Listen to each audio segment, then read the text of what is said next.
Dear brother and sister, perkenalkan saya adalah Dr. Satir Naik. Saya lulusan S3 Universitas Kayalan Vatikan, jurusan Tanah Abang. Kali ini saya akan membuat Dr. Deki Gades untuk membongkar kebohongan Paulus yang disembunyikan para misionaris.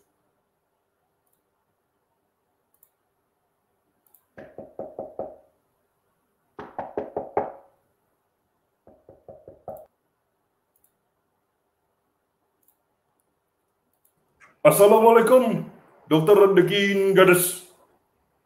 Salam, Dr. Satir Naik.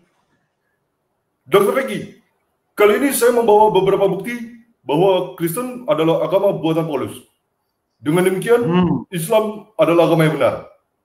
Yang pertama, Dr. Deki, di dalam 1 Korintus 9, di dalam 1 Korintus 4 ayat 9, 1 Korintus 7 ayat 24 sampai 26, 1 Korintus 7 ayat 40, 1 Korintus 2 Korintus 8 ayat 10, 2 Korintus 11 ayat 5, Paulus mengaku bahwa surat-surat yang dia tulis adalah pendapat dia. Dan di dalam 2 Korintus 11 ayat 17, Paulus menulis bahwa ini, Pak Deki, ini tulisan Paulus, Pak Deki. Kita lihat di sini. 2 Korintus 11 ayat 17. Paulus menulis, apa yang aku katakan, aku mengatakannya bukan sebagai seorang yang berkata menurut firman Tuhan, melainkan sebagai orang bodoh, sebagai seorang bodoh yang berkeyakinan bahwa ia boleh berbangga. Nah, ini buktinya, Pak Deki, bahwa Kristen adalah agama buatan Paulus. Silakan, gimana Pak Deki? Ya, sebelum saya jawab Dr. Satir Naik, saya mau tanya dulu supaya saya yakinkan kepada Dr. Satir Naik maupun para tamu yang hadir malam ini, apakah saya mengerti baik apa yang Dr. Satir Naik maksudkan atau tidak. Jadi, poin Dr. Satir Naik adalah kalau ada opini manusia atau opini pihak lain selain Allah di dalam kitab suci, maka itu bukan kitab suci. Apakah begitu, Dr. Satir Naik? Betul, Pak Deki. Kitab suci isinya pendapat Paulus. Seharusnya seperti Quran yang turun, wahyu turun gedebuk dari langit, Pak Deki. Oke, terima kasih, Dok. Terima kasih, Dr. Satir Naik. Karena dengan demikian, Dr. Satir Naik baru saja membuktikan bahwa Quran bukan firman Tuhan. Dr. Satir Naik mau tahu kenapa saya bilang begitu? Bagaimana begitu, Pak Deki, Dr. Deki? Silakan. Karena kita memiliki bukti di dalam literatur-literatur Islamik sendiri bahwa tidak semua isi Quran itu berasal dari Allah Subhanahu wa taala. Di dalam hadis sahih Al-Bukhari 4483, Anas memberikan sebuah kisah bahwa Umar pernah menyatakan Allah Subhanahu wa taala setuju dengan Umar dalam 3 hal. Tapi demi keringkasan waktu saya sebutkan 2 saja. Di dalam Quran ada ayat-ayat tentang hijab.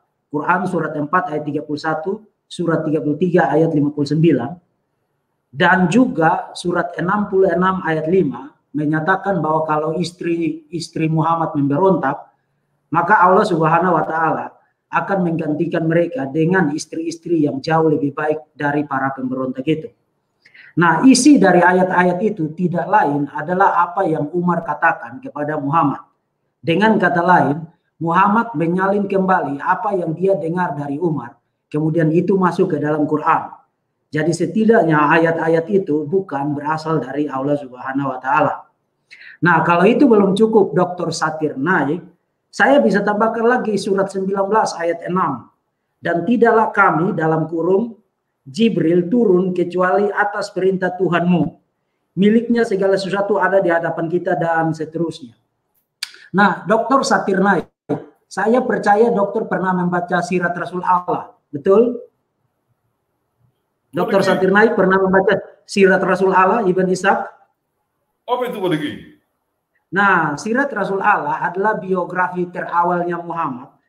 Dan bukan hanya ada di dalam sirat Rasul Allah, tapi juga ada di dalam Al-Tabari, ada di dalam Ibn Katsir, ada juga di dalam Al-Qurtubi yang menceritakan latar belakang surat 18, surat Al-Kahf.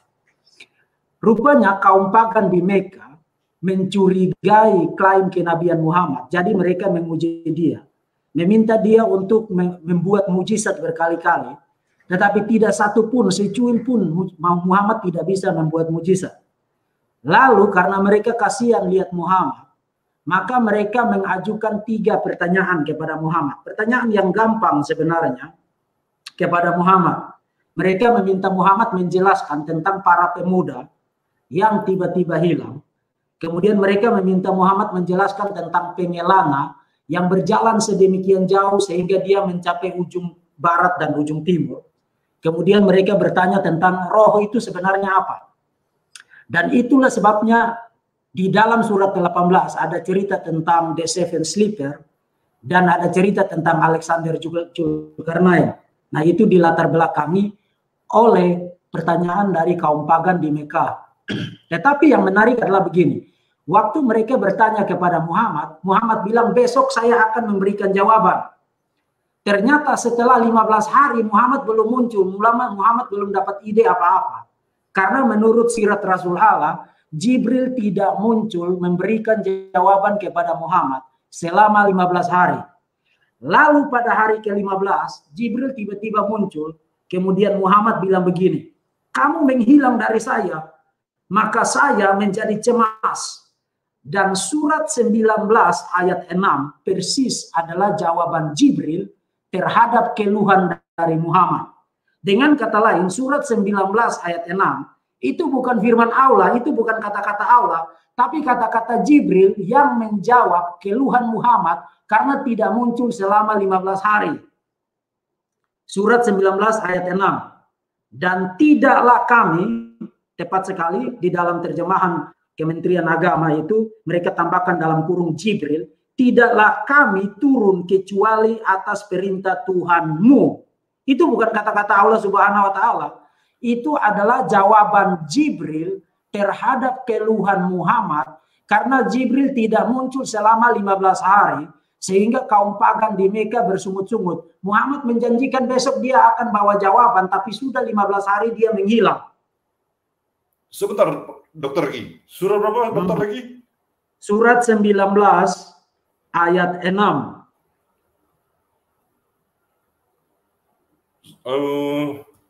Sepertinya bukan ini Pak Degi, Dokter Degi.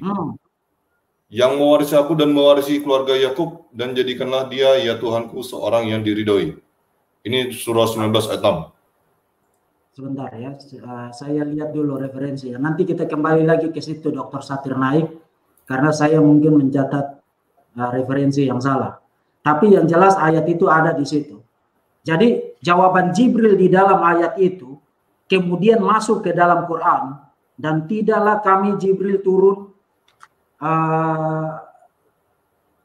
turun kecuali atas perintahmu, miliknya dan segala sesuatu yang di hadapan kita, yang ada di belakang kita, dan segala yang ada yang di antara keduanya, dan Tuhanmu tidak lupa. Kemudian Dr. Satir Naik pasti pernah mendengar tentang ayat-ayat setan, the satanic verse. Apa itu Pak Degi? Nah, itu ada di dalam surat 53 ayat 19 sampai dengan ayat 22. Itu cerita yang sangat terkenal. Surat 53 ayat 19 sampai dengan ayat 22. 53. Ya, surat 53 ayat 19 sampai dengan ayat yang ke-22.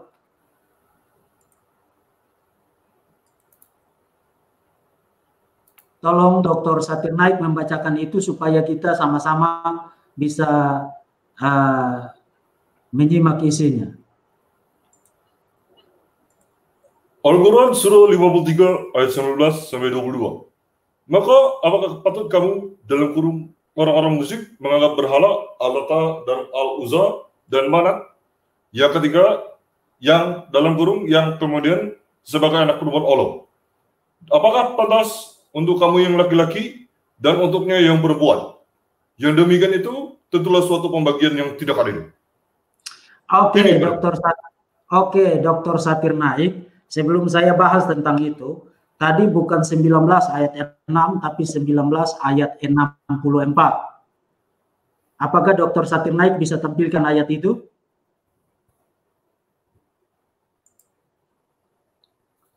19 ayat 64.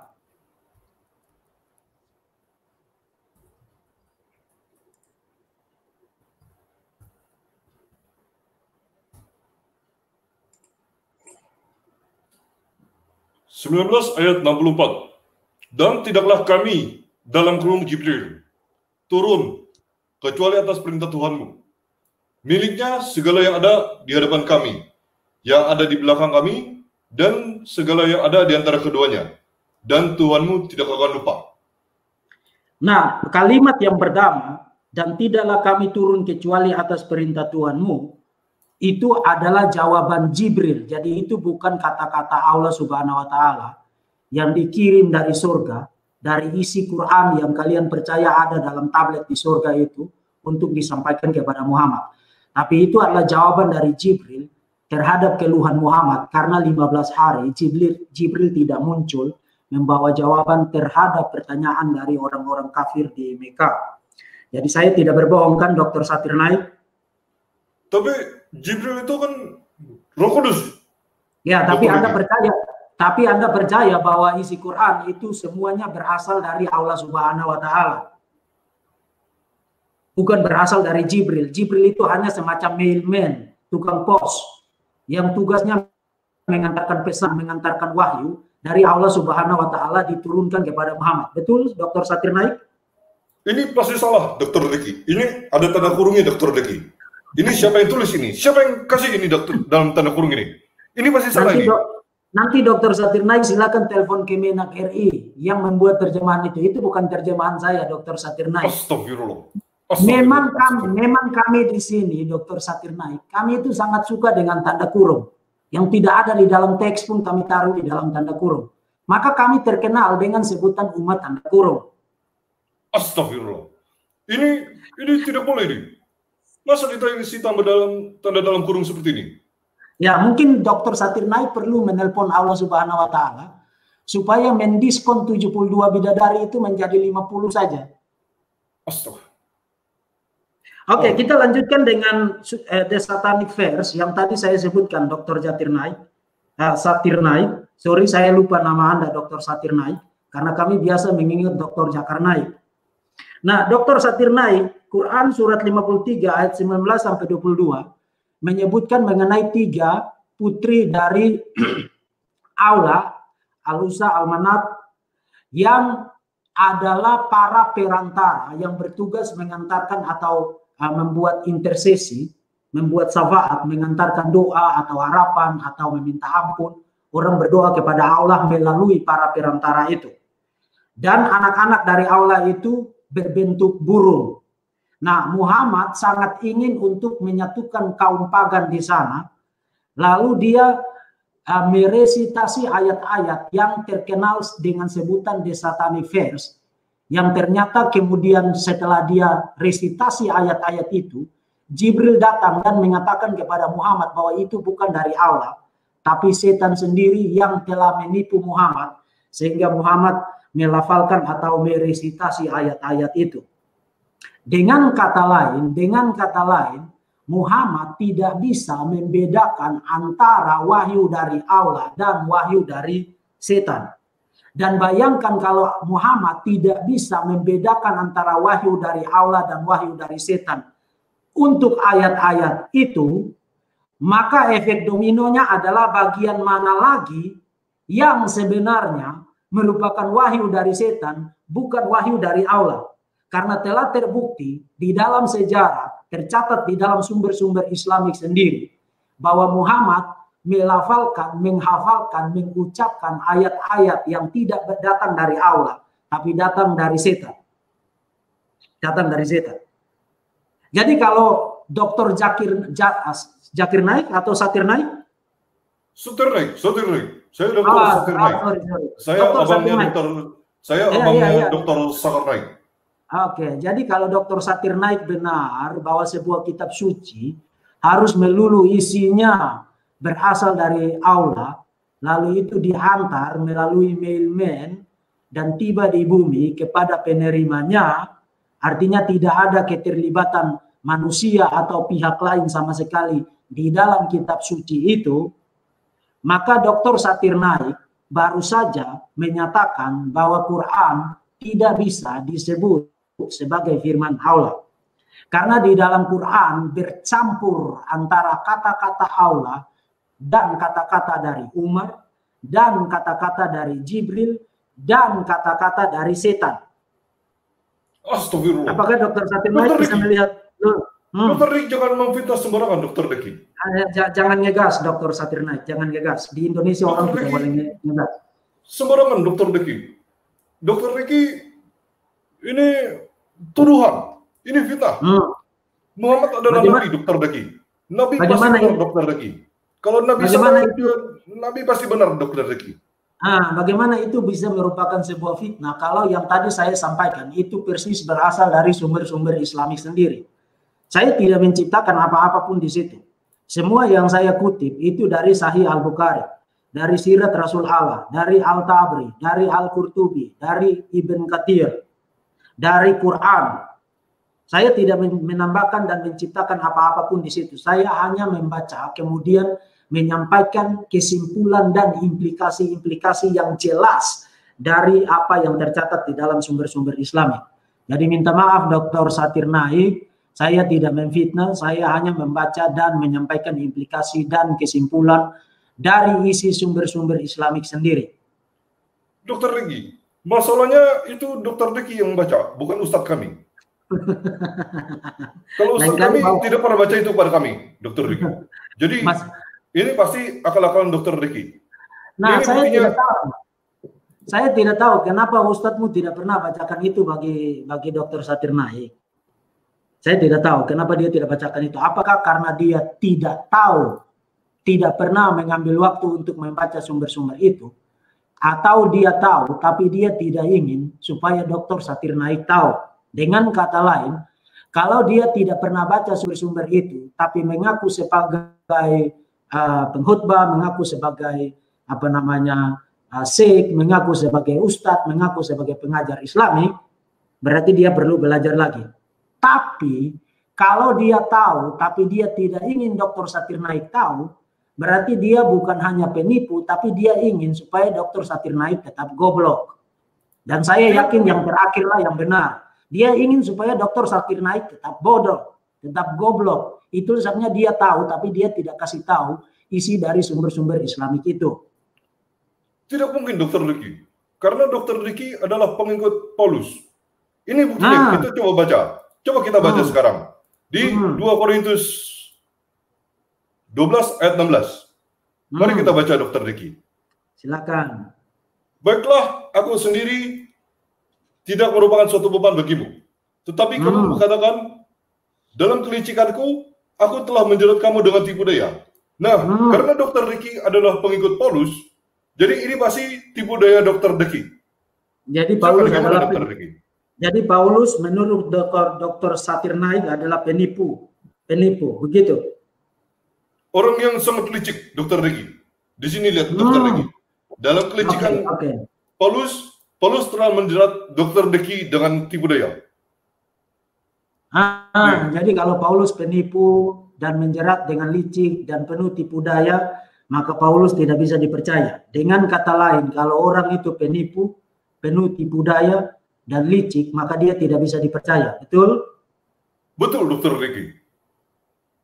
Betul? Saya tanya satu kali lagi. Betul? Betul, Dr. Ricky. Betul. Coba Dr. Zakir Naik buka surat 3 ayat 54. Surat 3 ayat 54.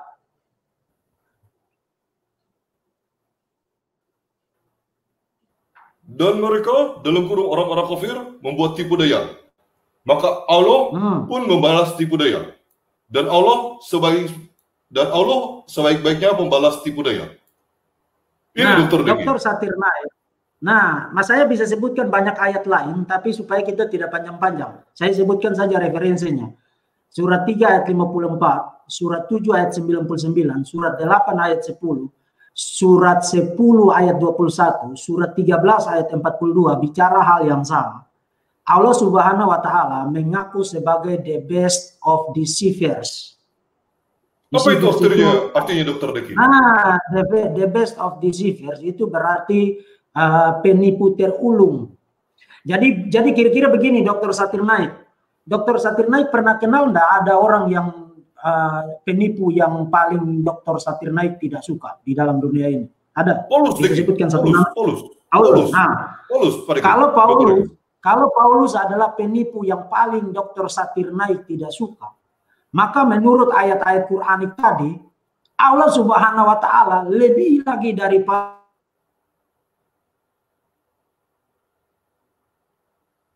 sebagai penipu terulung, the best of deceivers, penyesat terulung.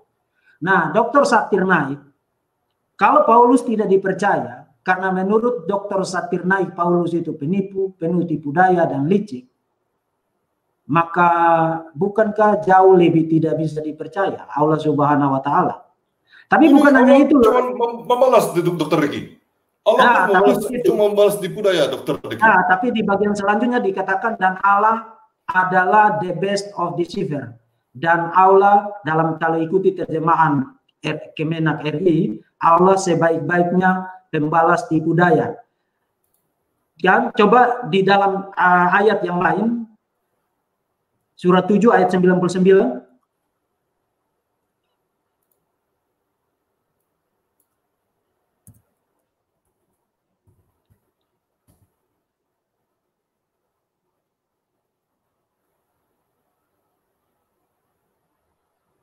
Apa ini Dr. Deki?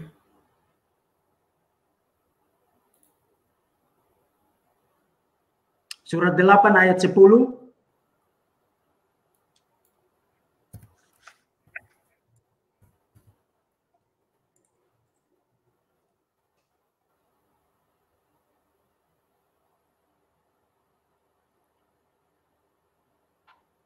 Apa ini Dr. Deki?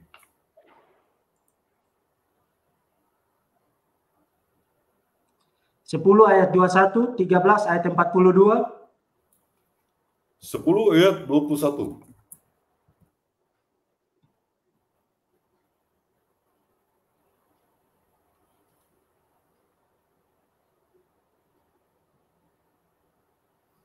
Dan apabila kami memberikan 8 ayat 30. Dan apabila kami memberikan suatu rahmat kepada manusia, setelah mereka ditimpa bencana, mereka segera melakukan segala tipu daya, dalam kurung menentang ayat-ayat kami. Katakanlah, Allah lebih cepat pembalasannya, dalam kurung atas tipu daya itu. Sesungguhnya malaikat-malaikat kami mencatat tipu dayamu. Ya, kemudian surat 13 ayat 42.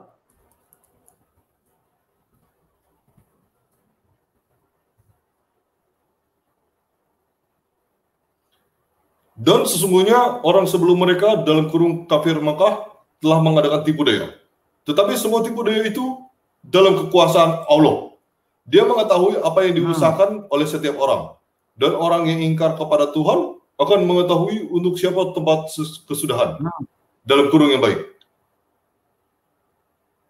Apa ini maksudnya Dr. Deki? Ya, jadi di dalam ayat-ayat Quran itu. Jadi di dalam ayat-ayat Quran itu, Allah Subhanahu wa Ta'ala sebenarnya ingin mengatakan bahwa kamu boleh merancang tipu daya, kamu boleh merancang kelicikan, tapi kamu harus tahu bahwa Allah itu lebih ulung dalam hal melakukan tipu daya. Nah, di dalam terjemahan bahasa Indonesia itu mereka membuat itu menjadi lembut dengan pembalas tipu daya. Tetapi sebenarnya poinnya adalah bahwa dari semua penipu yang orang bisa tahu, dari semua orang yang paling licik yang orang bisa tahu, jauh lebih bisa menipu dan jauh lebih licik dari itu adalah Allah Subhanahu wa Ta'ala. Itulah sebenarnya Allah Subhanahu wa Ta'ala dikenal dengan sebutan the best of deceivers. Bahkan Dr. Zakir Naik pernah dengar yang namanya Harun Yahya? Harun Yahya, kenapa dia Dr. Deki? Nah, Harun Yahya ini adalah seorang teolog dan seorang apologet Muslim. Harun Yahya menambahkan sebutan al-makir. Al-makir itu deceiver, penipu, penyesat, sebagai salah satu dari nama Allah. Jadi salah satu dari nama Allah adalah al-makir, the deceiver, penipu, penyesat. Dan itu memang terdapat di dalam teks-teks atau ayat-ayat Quranik yang tadi. Jadi poinnya adalah begini, Dr. Zakir Naik. Kalau Dr. Zakir Naik menuduh Paulus sebagai penipu dan orang yang licik, dan karena dia penipu dan licik maka tidak bisa dipercaya, maka jauh lebih tidak bisa dipercaya Allah Subhanahu wa Ta'ala, karena Allah Subhanahu wa Ta'ala adalah penipu yang paling ulung, penipu terulung. Nah, bukan hanya sampai di situ loh Dr. Zakir Naik, karena kalau Allah Subhanahu wa Ta'ala adalah penipu yang paling ulung dan Muhammad diutus sebagai nabi oleh Allah Subhanahu wa Ta'ala yang adalah penipu yang terulung, maka apakah Muhammad bisa dipercaya? Menurut logik Dr. Zakir Naik, Muhammad seharusnya tidak bisa dipercaya karena Muhammad diutus oleh Allah yang adalah the best of deceivers. Dan juga bukan hanya itu, Quran diturunkan oleh Allah Subhanahu wa Ta'ala. Betul Dr. Zakir Naik? Betul Dr. Riki. Quran diturunkan. Nah, kalau Quran diturunkan oleh Allah Subhanahu wa Ta'ala, lalu Allah Subhanahu wa Ta'ala adalah the best of deceivers, penyesat, penipu terbaik atau penipu terulung, maka Quran adalah wahyu dari penipu terulung. Dengan kata lain, kalau Quran adalah wahyu dari penipu terulung, maka menurut logik Dr. Zakir Naik, Quran tidak bisa dipercaya. Lalu bukan hanya itu Dr. Zakir Naik. Dr. Zakir Naik ini beragama Islam? Oh, insya Allah. Betul. Betul? Kurang lebih begitu, Dokter. Betul. Kalau sebagai seorang Muslim, karena Dr. Zakir Naik beragama Islam, maka Dr. Zakir Naik adalah seorang Muslim. Untuk menjadi seorang Muslim harus percaya kepada Allah Subhanahu wa Ta'ala, harus percaya kepada Muhammad sebagai Nabi, dan harus percaya bahwa Quran adalah firman Allah. Betul? Betul, Dr. Riki. Nah, Allah Subhanahu wa Ta'ala adalah penipu terbaik atau penipu terulung. Muhammad dikirim, diutus oleh Allah Subhanahu wa Ta'ala yang adalah the best of deceivers. Quran adalah wahyu dari Allah Subhanahu wa Ta'ala yang adalah the best of deceivers. Dan kalau Dr. Zakir Naik bisa percaya kepada Allah Subhanahu wa Ta'ala dan bisa percaya kepada Muhammad dan bisa percaya kepada Quran yang semua deceivers, maka kenapa Dr. Zakir Naik tidak bisa percaya kepada Paulus? Karena begini, Dr. Deki. Kita lihat di Roma 3 ayat 7, Dr. Deki.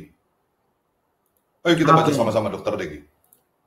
Roma 3 ayat 7. Tetapi jika kebenaran Allah oleh dustaku semakin melimpah bagi kemuliaannya, mengapa aku masih dihakimi lagi sebagai orang berdosa? Nah, karena di sini Paulus menulis kata dustaku, berarti Paulus mengaku bahwa dia berdusta, Dr. Deki. Dengan demikian, Islam adalah agama yang tidak berdusta, Dr. Deki. Oke, ada dua hal. Pertama, Paulus lebih pintar seperti langit dan bumi perbandingannya dibandingkan dengan Dr. Zakir Naik. Karena di dalam ayat itu Paulus menggunakan fitur Greco-Roman yang bernama diatribe. Nah, saya tahu Dr. Zakir Naik tidak paham apa itu diatribe. Bahkan muncul di dalam mimpi saja itu pasti tidak benar. Maka supaya Dr. Zakir Naik tahu, Dr. Zakir Naik perlu menelpon Jibril supaya mengantar pengetahuan atau mengantar bisikan untuk memberitahu kepada Dr. Zakir Naik tentang apa itu diatribe. Yang jelas karena Paulus menggunakan diatribe di situ, maka Paulus tidak bilang bahwa dia itu pembohong di dalam teks itu. Itu yang pertama. Yang kedua, apa itu diatribe, Dr. Deki? Apa itu diatribe itu apa, Dr. Deki? Nah, diatribe itu adalah cara berargumentasi. Di dalam dunia Yunani Romawi pada abad pertama, dunia Greco-Roman namanya Dr. Zakir Naik, di mana seorang retor, seorang ahli retorika, seorang filosof menggunakan argumentasi dengan cara mengantisipasi keberatan lawan dengan menaruh keberatan itu di dalam sebuah figur imajiner. Di dalam sebuah figur imajiner. Jadi dia mengemukakan satu posisi, kemudian dia mengantisipasi nanti kalau orang membaca posisi ini, dia akan keberatan seperti apa. Dengan kata lain, Roma 3 ayat 7 itu adalah keberatan dari lawan imajiner Paulus terhadap posisi Paulus di dalam Roma 3 ayat 6. Nah, supaya Dr. Satir Naik tahu apa gambaran dari diatribe, saya minta tolong Dr. Satir Naik membuka Roma pasal 3 ayat 1 sampai dengan ayat yang ke-8.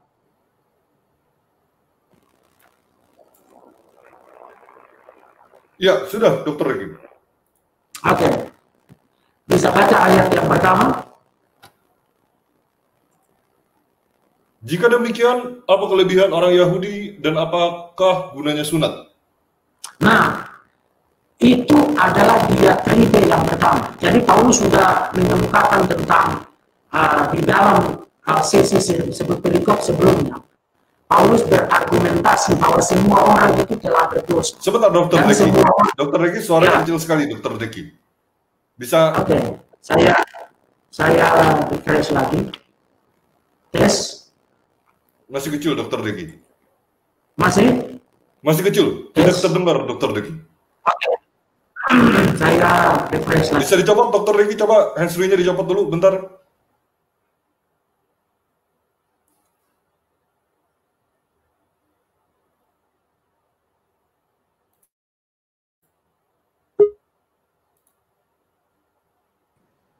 Tes. Apakah suara saya sudah kedengaran? Masih kecil, Dr. Deki. Masih kecil ya, saya copot lagi. Oke. Tes. Tapi saya dengar jelas Dr. Satir Naik. Masih kecil? Ya, saya terdengar sangat kecil sekali suara Dr. Deki. Sebentar, Dr. Deki.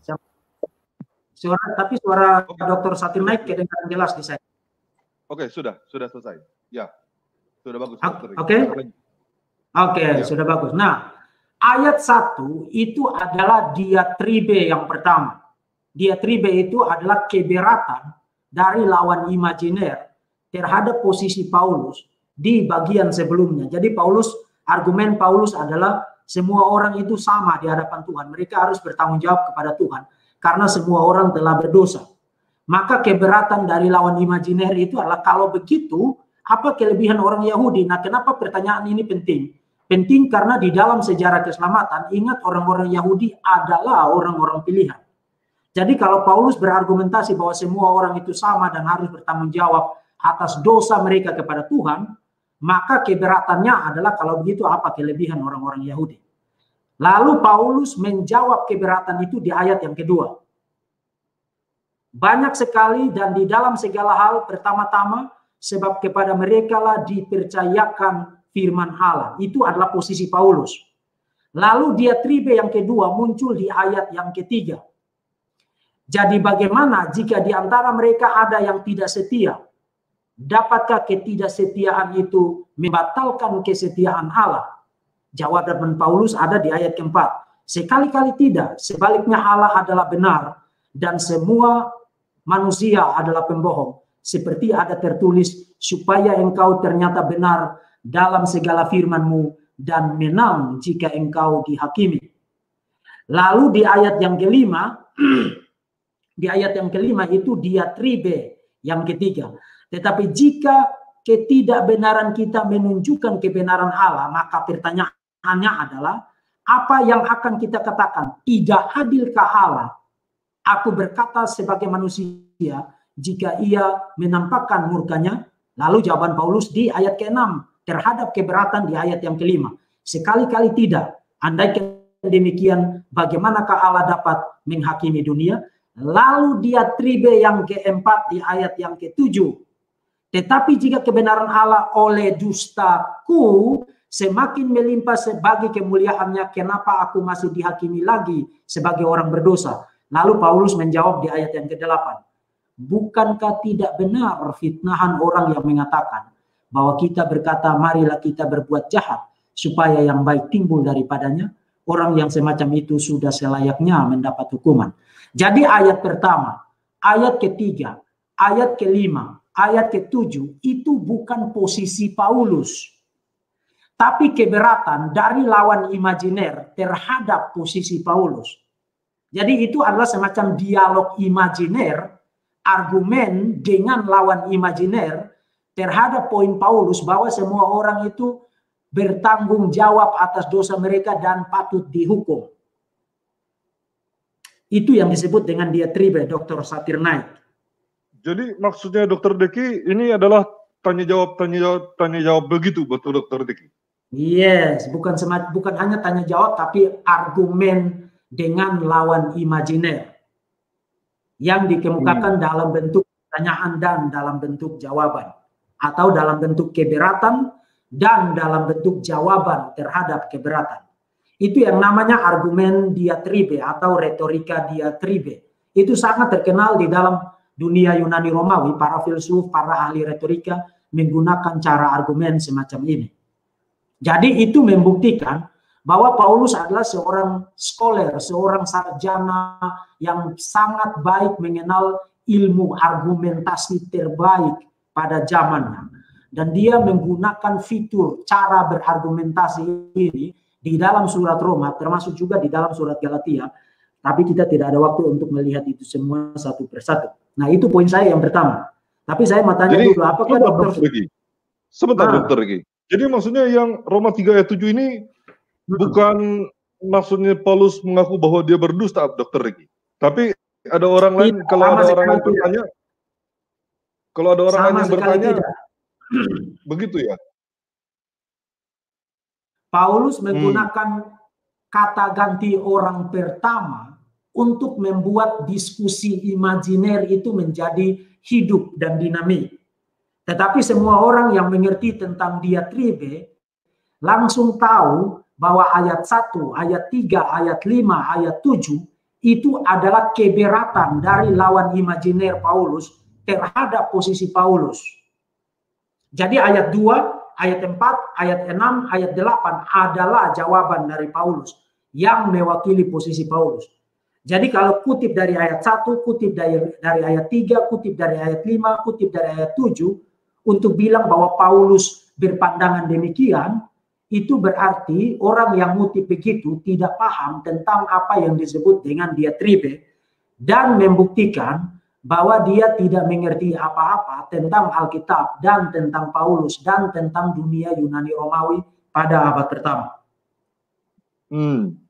Berarti ini yang Roma 3 ayat 7 ini artinya kalau ada orang yang keberatan dengan yang mempunyai argumen bahwa karena dusta semakin melimpah kemuliaannya, tidak dihukum lagi begitu. Jadi boleh berdusta gitu ya? Bukan. Justru Paulus melawan pandangan semacam itu. Pandangan semacam itu. Jadi Paulus melawan itu di dalam ayat yang ke-8. Paulus bilang tidak begitu karena bukankah tidak benar orang yang mengatakan bahwa kita berkata, marilah kita berbuat jahat supaya yang baik timbul daripadanya. Dengan kata lain Paulus bilang itu tidak benar. Posisi itu tidak benar. Itu sebenarnya Paulus bilang orang semacam itu justru membuktikan dirinya layak dihukum. Dengan kata lain kalau orang bilang begini, oh saya boleh berbohong supaya melimpah kemuliaan, melimpah bagi kemuliaannya, Paulus bilang kamu baru saja membuktikan kamu layak dihukum. Kalau orang bilang oke, mari kita berbuat jahat supaya yang baik timbul dari yang jahat, Paulus bilang kamu layak dihukum. Itu maksudnya. Tapi Paulus mengemukakan poin itu dengan cara menggunakan lawan imajiner, diskusi imajiner, dialog imajiner, argumen dengan lawan imajiner. Nah, itu yang disebut dengan diatribe. Nah, Dr. Satirnaik, supaya kita tidak berlama-lama di Roma 3 ayat 7, saya sudah bikin satu video yang bagus untuk rekan Dr. Satirnaik bernama Ustadz Insan Mokoginta di channel saya di Verbum Veritatis. Jadi Dr. Satirnaik silakan tonton video saya yang berjudul Apakah Paulus Pembohong? Kemudian saya masih ada satu poin, Dr. Satir Naik. Saya masih ada satu poin. Dr. Satir Naik setuju tidak bahwa Paulus hidup lebih awal, lebih dahulu dari Muhammad? Sejaman padagi itu. Itu tidak benar, Dr. Satir Naik. Karena Paulus hidup pada abad pertama, Muhammad hidup pada abad ke-7, abad ke-6. Nah, itu video yang paling atas, Dr. Satir Naik. Yang ada ya, Paul ya, itu dia. Kita lihat ini sekarang padagi. Ya, itu cukup panjang, jadi nanti Dr. Satir Naik tonton aja belakangan video itu. Karena itu saya sudah bahas tentang diatribe di situ, khusus untuk Roma pasal 3 ayat 1 sampai dengan ayat 8. Nah, Dr. Satir Naik, kalau Paulus hidup pada abad pertama dan Muhammad hidup pada abad ke-6, maka seharusnya Muhammad tahu tentang Paulus itu siapa. Karena Paulus hidup lebih dahulu. Dan sampai pada abad ke-6, banyak orang Kristen yang juga sudah orang Kristen dan Yahudi yang hidup di Saudi Arabia. Seharusnya Muhammad tahu tentang Paulus. Pertanyaan. Kenapa di dalam Quran dan di dalam hadis-hadis tidak satu kali pun Allah dan Muhammad bicara yang buruk tentang Paulus? Dr. Satir Naik tidak bisa alasan bahwa Allah Subhanahu wa Ta'ala dan Muhammad tidak tahu tentang Paulus. Mungkin bisa saja Dr. Satir Naik bilang bahwa Muhammad tidak kenal Paulus. Tapi Dr. Satir Naik tidak bisa bilang bahwa Allah Subhanahu wa Ta'ala tidak kenal Paulus itu siapa.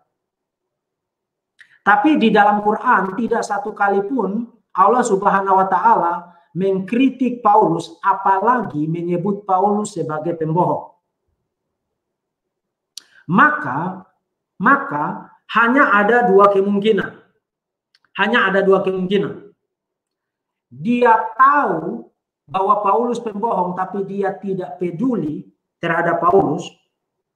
Atau yang kedua, dia sebenarnya setuju dengan Paulus. Dan saya jauh lebih setuju bahwa Allah Subhanahu wa Ta'ala setuju dengan Paulus. Saya setuju Allah Subhanahu wa Ta'ala setuju dengan Paulus. Nah, dari dua kemungkinan itu, faktanya adalah Allah Subhanahu wa Ta'ala dan Muhammad tidak pernah satu kali pun, secuil pun mengkritik Paulus, menggunakan kata-kata negatif mengenai Paulus. Padahal mengikuti logik Dr. Satir Naik, seharusnya Allah Subhanahu wa Ta'ala dan Muhammad memberi perhatian besar terhadap Paulus, karena ingat, Paulus adalah penipu terbesar yang menyesatkan banyak sekali orang. Bahkan sekarang pengikutnya itu adalah penganut agama terbesar di dalam dunia ini. Lebih banyak pengikut Paulus tanda kutip dibandingkan dengan pengikut Allah Subhanahu wa Ta'ala. Bahkan para pengikut Allah Subhanahu wa Ta'ala makin lama makin merosot. Itu Ustadz Bilal Philip di Kanada mengaku bahwa terjadi tsunami murtad. Dengan kata lain, makin lama itu makin merosot. Kemudian Mimi Hijab, Muhammad Hijab, dan rekannya yang satu lagi, saya lupa namanya. Tapi mereka bilang dari mulut mereka sendiri bahwa riset terbaru mengenai pertumbuhan Muslim di Amerika itu 22% hingga 23% meninggalkan Islam. Jadi makin lama pengikut Allah Subhanahu wa Ta'ala makin merosot. Terjadi tsunami murtad di mana-mana. Nah, poinnya adalah kalau Paulus adalah penipu terbesar yang menyesatkan mayoritas orang di planet bumi ini untuk menjadi pengikut dari Paulus menurut logik Dr. Satir Naik, bukankah akan sangat menolong Dr. Satir Naik kalau Allah Subhanahu wa Ta'ala menyempatkan waktunya untuk berbicara satu kalimat saja mengenai Paulus? Sayangnya itu tidak pernah ada di dalam Quran.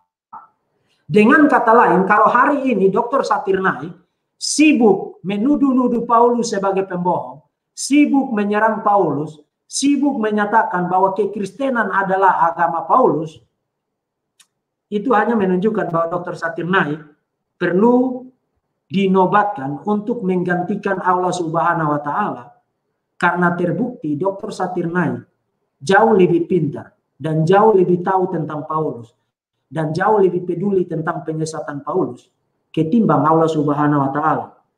Dan karena Allah Subhanahu wa Ta'ala telah terbukti kurang pintar dan kurang peduli, kurang tahu tentang Paulus dibandingkan dengan Dr. Zakir Naik, sementara pada abad ke-7 dia telah mengangkat Muhammad, maka Dr. Zakir Naik bukan hanya perlu menggantikan Allah Subhanahu wa Ta'ala, tapi juga perlu mempensiunkan Muhammad sebagai nabi. Karena baik Allah Subhanahu wa Ta'ala di dalam Quran maupun di dalam hadis-hadis yang kalian percaya kata-kata Nabi kalian itu dia bicara by inspiration, berdasarkan inspirasi, Muhammad pun tidak peduli dan bahkan tidak tahu apa-apa tentang Paulus. Dia tidak pernah mengatakan apapun yang negatif mengenai Paulus. Tidak pernah dikatakan bahwa kekristenan adalah agama hasil penipuan dan hasil kebohongan dari Paulus. Jadi kalau di abad ke-20 ini, Muslims termasuk Dr. Zakir Naik terus-menerus menjadikan Paulus, rasul besar, rasul Yesus Kristus itu, sebagai sasaran empuk, sasaran licik dan lain sebagainya. Dan Muslims ingat, tulisan-tulisan Paulus itu diakui sebagai kitab suci di dalam kekristenan. Artinya you bukan hanya menyerang Paulus, tapi menyerang kekristenan pada intinya. Karena kami percaya itu adalah kitab suci. Jadi kalau you menyerang Paulus sebagai pembohong, itu berarti you berkata bahwa kitab suci kekristenan adalah kebohongan. Dan kalau you berkata kitab suci kekristenan adalah kebohongan, maka adalah tugas saya sebagai seorang hamba Tuhan, sebagai seorang apologet, untuk berdiri dan membela kekristenan, membela kitab suci saya, membela Rasul besar Paulus yang pernah dipakai Tuhan dengan luar biasa di dalam sejarah, dan membalikan tuduhan itu kepada kalian. Dan terbukti tuduhan kalian bahwa Paulus pembohong hanya menelanjangi Allah Subhanahu wa Ta'ala, hanya menelanjangi Quran, dan hanya menelanjangi Islam. Selamat Dr. Zakir Naik, karena dengan menyerang Paulus, Dr. Zakir Naik baru saja membuktikan Allah Subhanahu wa Ta'ala tidak qualified, karena dia adalah penipu terbaik, penipu terulung. Muhammad adalah nabi yang diutus oleh penipu terulung. Quran adalah wahyu Allah yang diturunkan, difirmankan oleh Allah Subhanahu wa Ta'ala yang adalah penipu terulung. Dan Muslims adalah pengikut dari Allah Subhanahu wa Ta'ala dan Quran dan Muhammad yang adalah ada dalam kategori yang sama, the best of deceivers, penipu terulung. Selamat. Dr. Riki, saya gak percaya Dr. Riki. Dr. Riki pasti berdusta. Sedangkan semua pendeta-pendeta Kristen pasti berdusta. Ustadz-ustadz kami pasti gak berdusta. Kami tidak boleh berdusta, Dr. Riki. Tidak boleh berdusta kami. Pasti Dr. Riki berdusta. Semua penjelasan Dr. Riki pasti bohong semua. Saya tidak percaya itu semua, Dr. Riki. Ya, tidak apa-apa. Karena di dalam Islam memang orang boleh berdusta. Betul tidak, Dr. Zakir Naik? Tidak begitu, Dr. Riki. Dr. Riki menuduh sembarangan, Dr. Riki. Mana buktinya, Dr. Riki? Ya, mungkin Dr. Zakir Naik perlu menonton videonya Ustadz Basamala. Pernah dengar nama itu? Siapa, Dr. Riki? Ustadz Basamala. Basamala? Ustadz Balsam, Dr. Riki? Ustadz Basamala menyatakan bahwa di dalam Islam orang boleh berbohong untuk keluarga, untuk sahabat, dan musuh.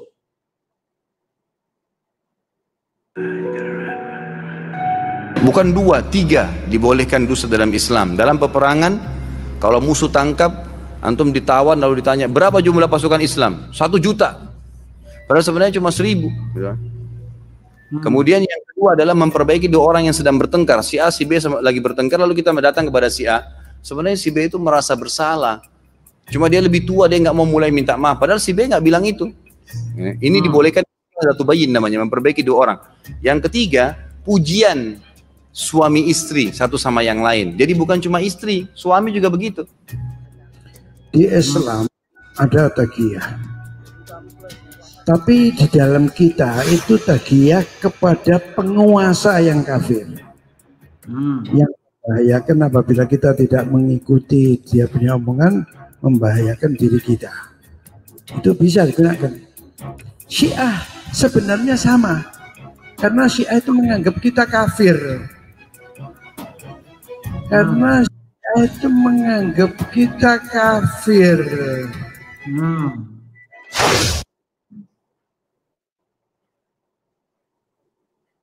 Nah, Dr. Zakir Naik sudah dengar? Oh, Dr. Riki. Dr. Riki. Saya ada urusan mendadak, Dr. Riki. Harus pergi dulu, Dr. Riki. Nanti kita lanjut lagi ya, Dr. Riki ya. Bagiku istriku, bagimu istrimu, Dr. Riki. Salah. Bagiku agamaku, bagimu agamaku. Saya juga. Udahlah, saya pergi dulu ya, Dr. Riki ya. Ya, silakan. Balik lagi kalau sudah dapat wahyu dari Jibril.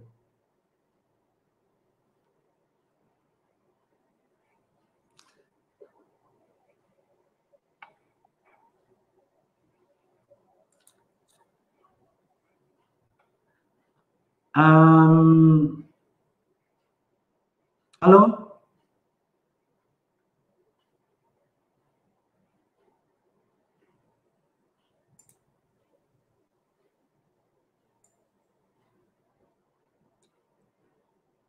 Ya, halo Pak Deki. Tadi siapa Pak Deki? Yang tadi, itu kayaknya saudaranya Dr. Zakir Naik. Oh, ada apa itu Pak Deki? Tadi kayaknya seru sekali Pak Deki.